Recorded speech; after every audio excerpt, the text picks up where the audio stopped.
An article in the August 8, 1999 edition of the Detroit Free Press read, "Dr. Wright is a man of vision and a man of action," says Arthur Jefferson, chairman of the Dr. Charles H. Wright Museum of African American History's Board of Trustees.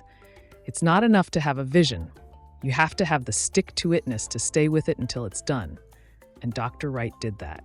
He's a remarkable man.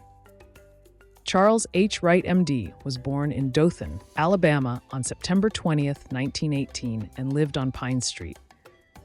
He received his early education at the Bernard Boy Arithmetic School, and he finished high school in Dothan. He graduated from Alabama State College and Meharry Medical College, and was later certified by the American College of Surgeons and the American College of Obstetrics Gynecology. In March of 1965, he opened the International Afro-American Museum with art, artifacts, newspaper clippings, slides, books, photographs, much of it donated from his own and others' collections. It was housed in the basement of his home and office at 1549 West Grand and grew to encompass an adjoining building. Wright was the sole employer and employee, doing every job from janitor to curator. Dr. Wright has received hundreds of awards.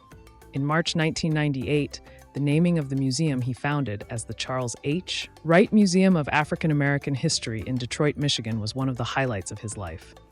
The museum was the largest African American museum in the U.S. until the one at the Smithsonian was opened. Dr. Wright was born in Dothan, Alabama, but his work has reached around the world.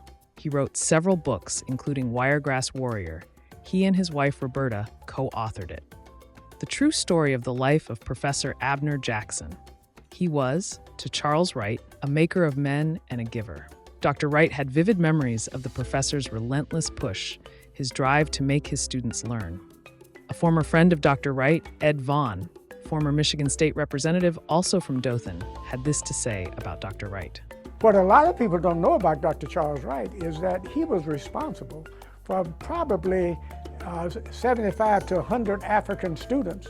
He brought them from Africa to America to study and to go to medical school. And he always insisted that they go back to Africa and practice their medicine there.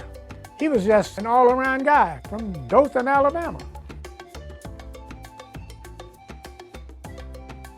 Dr. Charles H. Wright passed away March 7, 2002, but his legacy lives on.